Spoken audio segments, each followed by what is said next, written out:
Ravi learns from his teacher that there are three types of rock: igneous rock, sedimentary rock, and metamorphic rock. His teacher takes him to Miss Geologist, an expert in rocks. They meet near the volcano to understand about igneous rocks. Miss Geologist says, igneous rocks are made of magma. Magma is the molten rock that is underground and it is called lava when it comes out through volcanoes. When the magma solidifies inside the earth's surface, it is called intrusive igneous rock. Here, in intrusive refers to inside the earth. And when it comes out of the earth and then solidifies, that is, it converts to solid rock after coming out of the earth, it is called extrusive igneous rocks. An example of extrusive igneous rock is basalt. It is used for various purposes like aggregate in construction projects and also in making statues. Another example of extrusive igneous rock is pumice, the very rock which is found in your washroom or in salon for cleaning feet. It is a great exfoliator and removes dead skin. Next is granite.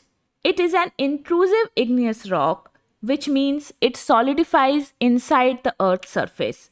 You would have often seen this rock as kitchen platform. The difference between intrusive and extrusive rock lies in its grain.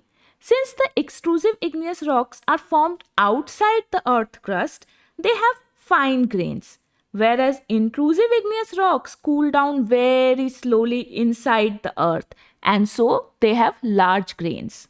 Now let us talk about sedimentary rocks. Sedimentary rocks are formed from pre-existing rocks or pieces of one's living organism. Sedimentary rocks can be found in caves, deserts, or even oceans. For example, limestone forms at the bottom of ocean from the remains of marine animals with shells. Even if limestone is found on land, it can be assumed that area was under water at some point of time. Limestones are used for fireplace surrounds, kitchen countertops, just like granite, and various flooring.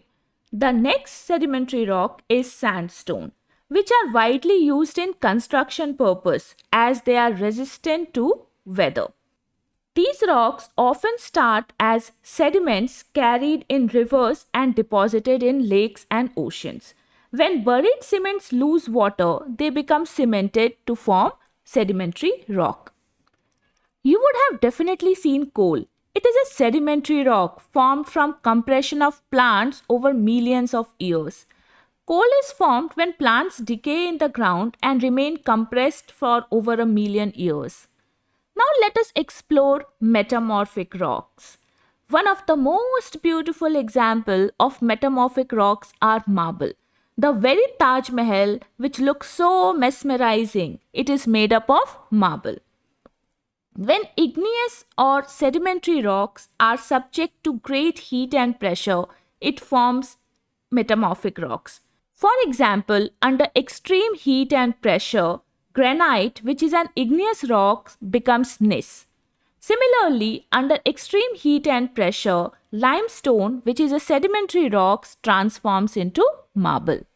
Now, you may also be surprised to know that any rock can transform into any other rock. Let us see how. First, magma solidifies into igneous rocks. It can be reversed as well. If there is excessive heat, igneous rock may even melt down to become magma again. Now, due to weathering and erosion, igneous rock may become small grains called sediments. Due to compaction and cementation, that is joining of all these grains, these sediments transform to sedimentary rocks. Further, the igneous and sedimentary rock under great heat and pressure transforms to metamorphic rocks. The metamorphic rock might further become magma due to extreme heat. Now, igneous rocks, after becoming metamorphic rock, might again become sediments due to weathering and erosion. Also, sedimentary rocks can become sediments, or under heat they can become magma.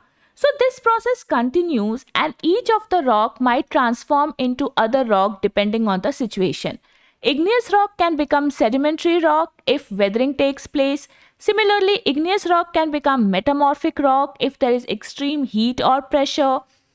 Other rocks can melt into magma due to extreme heat. Sedimentary rock can get back to becoming sediments if erosion and weathering takes place. Similarly, metamorphic rock and igneous rock can also become sediments if erosion takes place. So we see that this cycle keeps on repeating and the rocks keeps on becoming one or the other form. This entire thing is called rock cycle. Now let us understand whatever we have done today. So we have seen that igneous rock is made of magma. If it solidifies under earth, it is called intrusive rock, and if it solidifies on land, it is called extrusive rock. Examples are basalt and granite. Next, we have seen sedimentary rocks. Sedimentary rocks are formed from sediments compaction, and sediments are formed due to weathering and erosion. Examples are coal, sandstone, and limestone. Metamorphic rocks are formed from transformation of igneous and sedimentary rocks under extreme heat and pressure. Examples are marble and gneiss. Now, Ravi is extremely happy to know all this. If you are also happy to learn something new, please do subscribe to the channel and like the video. Thanks a lot.